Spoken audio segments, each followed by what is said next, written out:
Hello friends, welcome to രഞ്ജൂസ് കൂട്ട്. ഇത് നമ്മുടെ സ്പെഷ്യൽ ഏത്തയ്ക്ക ഉപ്പേരിയാണ്. അതെങ്ങനെയാണ് ഉണ്ടാക്കുന്നത് നമുക്ക് നോക്കാം. അപ്പോൾ അതിൻ്റെ ആദ്യത്തെ സ്റ്റെപ്പ് എന്ന് പറയുന്നത് കയ്യിൽ കുറച്ച് എണ്ണയൊക്കെ തേച്ച് വെക്കുക, അല്ലെങ്കിൽ കയ്യിൽ കറുപ്പടിക്കും. അപ്പോൾ നമ്മൾ 1 കിലോ ഏത്തയ്ക്കയാണ് ചിപ്സിന് വേണ്ടി എടുത്തിട്ടുള്ളത്. അപ്പോൾ ഏത്തയ്ക്ക പൊളിച്ചിട്ട് നമുക്ക് ഇടാൻ വേണ്ടിയിട്ട് നമ്മൾ വെള്ളത്തിൽ കുറച്ച് ഉപ്പും മഞ്ഞളും ഒക്കെ ഇട്ട് വെച്ചിട്ടുണ്ട്, അല്ലെങ്കിൽ കായ്ക്ക് കറുപ്പടിക്കും. അപ്പോൾ അതിന് വേണ്ടിയിട്ടാണ് നമ്മൾ വെള്ളം കലക്കി വെക്കുന്നത്. അപ്പം ഏത്തയ്ക്ക നമ്മളിങ്ങനെ പൊളിച്ചെടുക്കുക, ചെത്തി എടുക്കല്ല ഒരിക്കലും. ചെത്തി എടുത്തു കഴിഞ്ഞാൽ കായുടെ ഒരു ഷേപ്പൊക്കെ പോകും, മുറിഞ്ഞു പോകുമ്പോൾ ആ റൗണ്ട് ഷേപ്പ് നമുക്ക് ഉപ്പേരിക്ക് കിട്ടത്തില്ല. അപ്പോൾ നമ്മൾ പൊളിച്ചെടുക്കാൻ മാക്സിമം ശ്രദ്ധിക്കണം. അപ്പോൾ അതിന് വേണ്ടി ഏത്തയ്ക്ക എടുക്കുമ്പോൾ നല്ല വിളഞ്ഞ ഏത്തയ്ക്ക എടുക്കാനും ശ്രദ്ധിക്കണം. അപ്പോൾ നന്നായിട്ട് പെട്ടെന്ന് പൊളിഞ്ഞു വരികയും ചെയ്യും. ടേസ്റ്റും അതുപോലെ നല്ല വിളഞ്ഞ ഏത്തയ്ക്കായിരിക്കും. വിളയാത്തതിന് അത്ര ടേസ്റ്റൊന്നും ഉണ്ടാവില്ല, പൊളിച്ചെടുക്കാനും നമുക്ക് പാടായിരിക്കും. അപ്പോൾ നമ്മൾ അങ്ങനെ ഉള്ളതൊക്കെ ശ്രദ്ധിക്കാം. നമ്മളെല്ലാ ഏത്തയ്ക്കയും പൊളിച്ച് നമ്മൾ വെള്ളത്തിലിട്ട് വെക്കുന്നുണ്ട്. അപ്പോൾ വെള്ളത്തിലിടുന്നില്ല, നമ്മൾ അപ്പം തന്നെ ആക്കുകയാണെങ്കിൽ പ്രശ്നമില്ല, കായ്ക്ക് കറുപ്പൊന്നും അടിക്കില്ല. അപ്പോൾ നേരെ നമുക്ക് മുറിച്ചിട്ടെടുക്കാവുന്നതാണ്. അപ്പോൾ കായൽ നമ്മൾ റൗണ്ട് ഷേപ്പിൽ നമ്മൾ മുറിച്ചെടുക്കുക.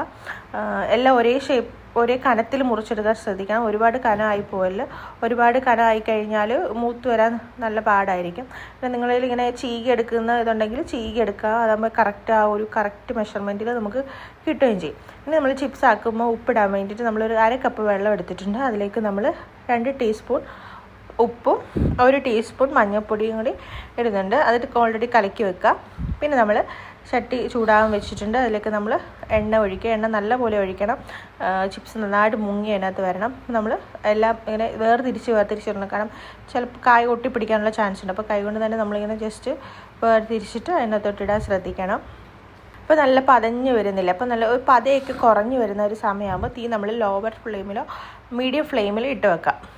മീഡിയം ഫ്ലെയിമിൽ ഇട്ടതിന് ശേഷം കായ ഒരു പരുവായി കഴിയുമ്പോഴത്തേക്ക് നമ്മൾ ഓൾറെഡി കലക്കി വെച്ചിട്ടുള്ള മഞ്ഞൾ വെള്ളവും ഉപ്പും കൂടി ഉള്ളത് അതിനകത്ത് ഒഴിക്കുക. ഒരു 3 തൊട്ട് 4 സ്പൂൺ വരെ ഒഴിക്കാം.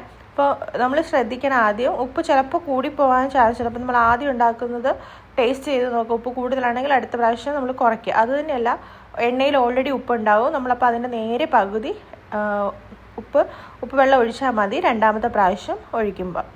അപ്പോൾ അങ്ങനെ നല്ല മുരുമുരാതാവുന്നുണ്ട്. നമ്മൾ ചിൽ സൗണ്ട് കേൾക്കും. ആ ഒരു സമയമാണ് കറക്റ്റ് ആ ഒരു ചിപ്സിൻ്റെ മൂപ്പെന്ന് പറയുന്നത്. അപ്പോൾ ആ ഒരു മൂപ്പാകുമ്പോൾ തന്നെ നമ്മൾ എണ്ണയിൽ നിന്ന് കോരിയെടുക്കണം. അപ്പോൾ അപ്പോഴാണ് കറക്റ്റ് ഒരു മൂപ്പാവുന്നത്. അതിൻ്റെ എണ്ണയിൽ നിന്ന് കോരിയെടുത്ത് എണ്ണ തോരാൻ വേണ്ടി വെക്കുക. അപ്പം നല്ല ടേസ്റ്റി ആയിട്ടുള്ള ഏത്തയ്ക്ക ഉപ്പേരിയാണ്. നമ്മൾ കടയിൽ നിന്നൊക്കെ വാങ്ങുന്നതിനേക്കാൾ ടേസ്റ്റ് ഉണ്ടായിരിക്കും, വീട്ടിലുണ്ടാക്കുന്നതിന് പ്രത്യേക ടേസ്റ്റ് ആയിരിക്കും. പിന്നെ എണ്ണയുടെ കാര്യം, കോക്കനട്ട് ഓയിൽ ഉണ്ടാക്കുകയാണെങ്കിൽ കുറച്ചുകൂടി ടേസ്റ്റ് കൂടും. ഞാനിവിടെ സൺഫ്ലവർ ഓയിലാണ് എടുത്തത്. കോക്കനട്ട് ഓയിലാണ് ഇപ്പോൾ വിലയൊക്കെ കൂടുതലാണല്ലോ. അപ്പോൾ നമ്മൾ സൺഫ്ലവർ ഓയിലായാലും പ്രശ്നമൊന്നുമില്ല. നമുക്ക് കുക്കിംഗ് ഓയിലൊക്കെ ഉപയോഗിച്ചിട്ടൊക്കെ ആക്കാം. അപ്പം കോക്കനട്ട് ഓയിലിന് പ്രത്യേകം ഒരു മണവും ടേസ്റ്റും കൂടുതലാവും ഉണ്ടാവുന്നേ ഉള്ളൂ.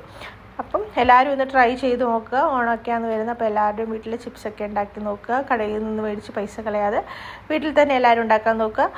വീഡിയോ ഇഷ്ടമായെങ്കിൽ എല്ലാവരും ചാനൽ സബ്സ്ക്രൈബ് ചെയ്യുകയും ലൈക്ക് അടിക്കാനും മറക്കരുത്. അപ്പോൾ എല്ലാവർക്കും ഒരു ഓണാശംസകൾ നേരുന്നു. അടുത്തൊരു വീഡിയോയുമായി വീണ്ടും കാണാം. ബൈ.